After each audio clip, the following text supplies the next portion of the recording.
नमस्कार दोस्तों, मैं अंकुर उपाध्याय स्वागत करता हूं आप सभी का एक बार फिर से अपनी नई वीडियो में।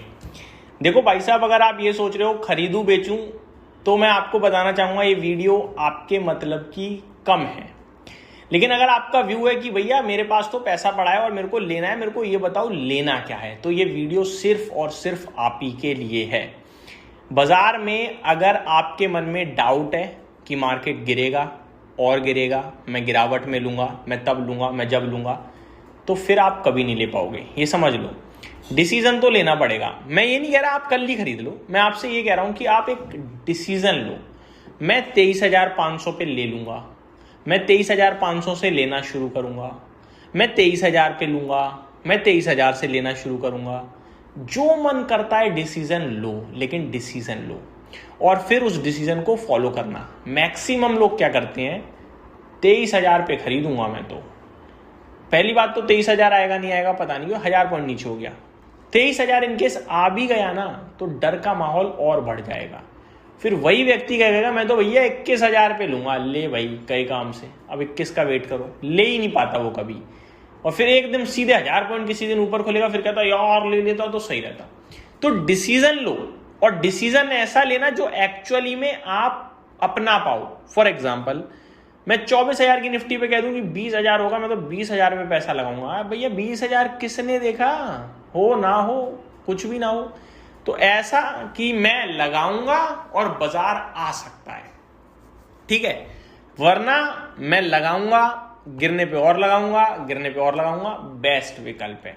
पैसा ही नहीं है, पैसा नहीं है तो भैया लाओ, और नहीं ला सकते हो तो दूर हो जाओ बाजार से। सिंपल है ना।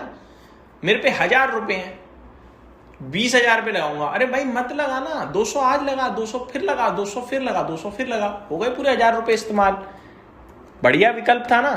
ये हो गया आपके लिए पहला व्यू क्लियर करने का। अब लेना क्या है ये समझते हैं, क्योंकि बहुत सारी पब्लिक ये सोचती है। मैं आपके साथ कुछ बहुत इंटरेस्टिंग चीजें शेयर करता हूं जो बहुत ही सिंपल है।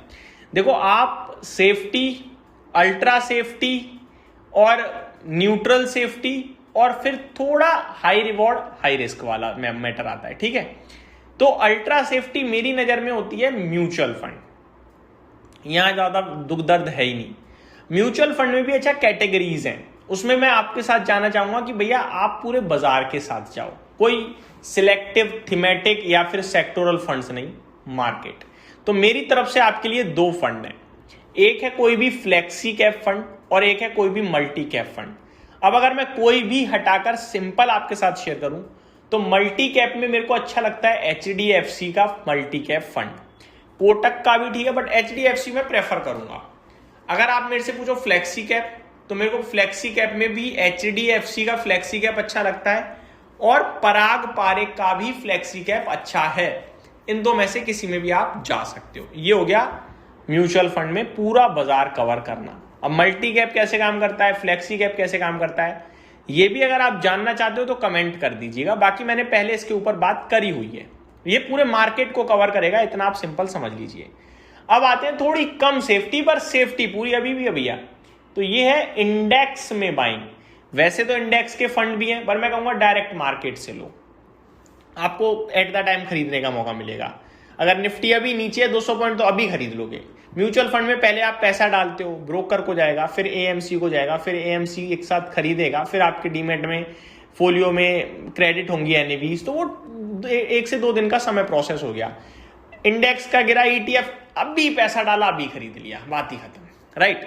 तो मैं कहूंगा डायरेक्ट ब्रोकर के थ्रू ETF खरीदो इंडेक्स का, ये सेफ सबसे ज्यादा हो गया। इसमें सबसे बढ़िया क्या है भैया, देखो सबसे पहले तो निफ्टी का ETF आ जाता है ऑटोमेटिकली। मुझे भी पता है, आपको पता है, निफ्टी आज 24,000 है, कल 26 होगा, 28 होगा, 30 होगा, 35 होगा, 40 होगा, 50 भी होगा। समय के साथ बढ़ता रहेगा वो, तो क्योंकि आपने देखा है 2015 से तो मैं देख रहा हूं 7,000 था, 11,000 हुआ, 12,000 हुआ, क्रैश हुआ, दोबारा 8,500 7,500 आया, वापस बढ़ा, 26,000 तक गया, अभी लगाया 26,000, अभी वापस 24 है, फिर बढ़ेगा, ठीक है।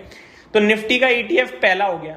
दूसरा थोड़ा अच्छा मैं बोलूंगा, थोड़ा रिस्क ज्यादा है, लेकिन लॉन्ग टर्म में तो ETF सारे ही बढ़ने हैं, इंडेक्स ऊपर ही जाने हैं, वो है स्मॉल कैप 250 इंडेक्स। ये हो गया। नेक्स्ट निफ्टी नेक्स्ट 50 का ETF हो गया। बैंक एक्स का ETF या बैंक 20 भी हो सकता है। तो ये सारे आपके लिए ईटीएफ हो गए मार्केट के, जो मेरे हिसाब से सेफ भी हैं, सिक्योर भी हैं और थोड़ा सा ज्यादा मतलब रिटर्न प्लस थोड़ा सा रिस्क के साथ है। ठीक है जी, वॉलेटिलिटी की रिस्क है, लॉस की नहीं है, समय दे दो कि पैसा बन जाएगा। अब आते हैं last but not the least, stocks directly. ये भैया थोड़ी रिस्क यहां पहुंच जाती है और रिटर्न्स भी यहां पहुंच जाते हैं। ठीक है, रिस्क इतनी ही है कि वॉलेटिलिटी है। खराब स्टॉक मैं नहीं बता रहा हूं बिल्कुल भी। नाम नोट कर लो, निफ्टी के हैं ज्यादातर। स्टेट बैंक ऑफ इंडिया 1000 के नीचे गोल्डन टाइम शुरू हो जाता है मेरी नजरों में। अल्ट्राटेक सीमेंट 10,500 के नीचे गोल्डन टाइम शुरू हो जाता है मेरी नजरों में, जहां पे मुझे खोने का ज्यादा डर है ही नहीं। श्रीराम फाइनेंस 900 रुपए के नीचे मेरे हिसाब से गोल्डन टाइम शुरू हो जाता है स्टॉक का, जहां पे खोने का ज्यादा कुछ डर है ही नहीं। तो ये कुछ स्टॉक्स हैं। अभी आता हूं अगला, ट्रेंड 3500 रुपए के नीचे आपके लिए खोने का ज्यादा कुछ मामला है नहीं। 3200-3300 रुपए पे लास्ट टाइम मैंने 3350 पे डिस्कस किया था, तो वो मेरे को बहुत अच्छा लगता है। अदानी पोर्ट्स, यहां भी आप गिरावट में जरूर ध्यान दीजिए, बहुत ही क्वालिटी कंपनी है। ठीक है, आगे मैं आप सभी के साथ और भी कुछ स्टॉक्स को डिस्कस करना चाहूंगा। जियो फाइनेंशियल 220 के नीचे मेरे को लगता है खोने के लिए ज्यादा कुछ नहीं बचता है। L&T one of my favourite stock, 3500 के आसपास जरूर निवेश कीजिएगा इस स्टॉक में। और ये जो भाव मैं बता रहा हूं ना, ये भाव सारे अभी कुछ दिन पहले थे और मैंने डिस्कस भी करे थे, अभी बाजार की तेजी में वापस बढ़े हैं। अब अगर कल से गिरावट शुरू होती है तो ये गिर भी सकते हैं, वहां आप मौका तलाशिएगा। ठीक है, इटर्नल 220 रुपए के नीचे खोने के लिए ज्यादा नहीं बचता है, और अगर जाएगा भी तो वापस ऊपर आ जाएगा, ये याद रखिएगा। ये सारे स्टॉक मुझे लगता है आप डेफिनेटली होल्ड कर सकते हैं लेकर लॉन्ग टर्म के लिए। यही समाप्त करता हूं इस वीडियो को। Thank you so much for watching this video. Have a great day guys.